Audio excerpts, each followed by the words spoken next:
कहीं दूर पहाड़ों में एक पुरानी हवेली थी। वह हवेली देखने में ही बहुत डरावनी लगती थी। एक दिन उस हवेली में रहने के लिए एक परिवार आया। उस परिवार में केवल 3 लोग थे। सूरज, पूजा और उनकी इकलौती बेटी स्मृति। पूजा एक फैशन डिजाइनर थी और सूरज को यह हवेली उसके एक दोस्त ने कुछ दिनों की छुट्टियां बिताने के लिए दी थी। स्मृति बहुत ही प्यारी और चंचल बच्ची थी, लेकिन उसके माता पिता अपने काम में इतने व्यस्त रहते थे कि उसके साथ ज्यादा समय नहीं बिता पाते थे। इसलिए स्मृति अक्सर घर में अकेली ही रहती थी। उसके मन में हमेशा यह इच्छा रहती थी कि उसका भी कोई अच्छा दोस्त हो, लेकिन उसका कोई दोस्त नहीं था। हवेली में पहुंचने के बाद पूजा ने मुस्कुराकर कहा, बेटा, तुम्हें यह घर कैसा लगा? हम यहां खूब घूमेंगे और तुम्हारे साथ बहुत समय बिताएंगे। स्मृति ने चारों ओर देखा। पूरा घर अंधेरे और सन्नाटे से भरा हुआ था। वह बोली, मम्मा, घर तो बहुत अच्छा है, लेकिन यहां बहुत अंधेरा है। यह जगह इतनी सुनसान क्यों है? मुझे यहां बहुत डर लग रहा है। पूजा ने उसे समझाया, डरने की कोई बात नहीं है बेटा। तुम ऊपर अपने कमरे में जाकर आराम करो, तुम बहुत थक गई हो। स्मृति चुपचाप अपने कमरे में चली गई। उसे पता था कि उसके माता पिता उसकी बात को गंभीरता से नहीं लेंगे। रात हो गई।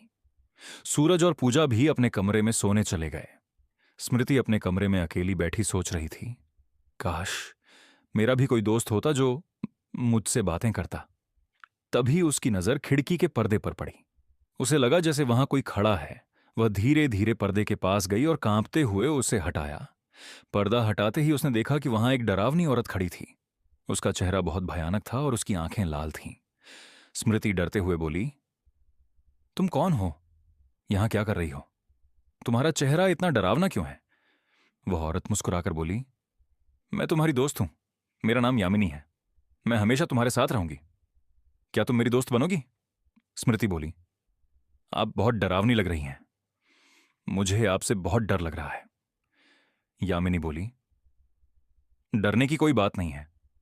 मैं तुम्हें कभी कोई नुकसान नहीं पहुंचाऊंगी। मैं सिर्फ तुम्हारी दोस्त हूं। फिर यामिनी स्मृति को डरावनी कहानियां सुनाने लगी। कहानी सुनते सुनते स्मृति को नींद आ गई और वह सो गई। अगली सुबह नाश्ते के समय स्मृति ने अपने माता पिता से कहा, मेरी यहां एक नई दोस्त बनी है। वह बहुत अच्छी है। रात भर मेरे साथ थी। यह सुनकर सूरज और पूजा हैरान रह गए।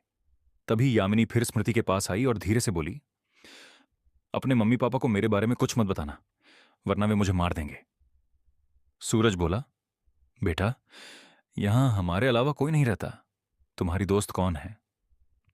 स्मृति कुछ नहीं बोली और अपने कमरे में चली गई। वहां यामिनी ने कहा, अगर तुमने मेरे बारे में अपने माता पिता को बताया तो वे तुम्हें ही नुकसान पहुंचाएंगे। वे तुम्हारा बिल्कुल भी ध्यान नहीं रखते। उसी समय पूजा कमरे में आ गई। स्मृति बोली, मम्मा, आप अच्छी नहीं हैं। अब मैं आपको अपनी दोस्त के बारे में कुछ नहीं बताऊंगी। पूजा यह सुनकर बहुत परेशान हो गई। उसने सोचा कि आखिर स्मृति किससे बातें करती है। बाद में पूजा ने सारी बात सूरज को बताई। सूरज भी चिंतित हो गया। उसने कहा, मैं एक ऐसे व्यक्ति को जानता हूं जो हमारी मदद कर सकता है। उसी रात स्मृति उनके पास आई और रोते हुए बोली, मम्मा, मुझे अपनी दोस्त से बहुत डर लगता है। वह बहुत डरावनी दिखती है। हर रात मुझे डरावनी कहानियां सुनाती है। मैं उससे दोस्ती नहीं करना चाहती, लेकिन वह मेरा पीछा नहीं छोड़ती। पूजा ने उसे गले लगाकर कहा, डरने की कोई बात नहीं है बेटा, हम तुम्हें उससे बचाएंगे। अगले दिन सूरज और पूजा उस व्यक्ति के बताए हुए पते पर पहुंचे। वहां एक सुनसान और अंधेरी हवेली थी। अंदर कोई नहीं था। तभी सूरज की नजर जमीन पर पड़े एक कागज पर पड़ी। उसने उसे उठाकर पढ़ा। उसमें लिखा था, अगर तुम अपनी बेटी को उस चुड़ैल से बचाना चाहते हो तो स्मृति के हाथों उस चुड़ैल को जलाना होगा। तभी उसका अंत होगा, क्योंकि वह सिर्फ स्मृति को दिखाई देती है। यह पढ़कर दोनों बहुत घबरा गए। पूजा बोली, स्मृति अभी बहुत छोटी है, वह यह सब कैसे करेगी? दोनों वापस घर लौट आए। उन्होंने देखा कि स्मृति किसी के साथ खेल रही थी, जबकि वहां कोई दिखाई नहीं दे रहा था। पूजा ने पूछा, बेटा, तुम किसके साथ खेल रही हो? स्मृति रोते हुए बोली, यामिनी मुझे जबरदस्ती अपने साथ खेलने के लिए कह रही थी। अगर मैं नहीं खेलती तो वह मुझे मार देती। तब सूरज ने स्मृति को वह विशेष वस्तु दी और कहा, बेटा, इससे यामिनी को जला दो। इसके बाद वह हमेशा के लिए चली जाएगी। स्मृति ने कांपते हुए वैसा ही किया। यामिनी दर्द से चिल्लाने लगी और बोली, मैं तुम्हारी दोस्त हूं, मैंने तुम्हें कभी नुकसान नहीं पहुंचाया। लेकिन स्मृति ने हिम्मत नहीं हारी। उसने यामिनी को जला दिया। देखते ही देखते यामिनी हमेशा के लिए खत्म हो गई। इसके बाद सूरज, पूजा और स्मृति ने उस डरावनी हवेली को हमेशा के लिए छोड़ दिया और अपने पुराने घर वापस लौट गए।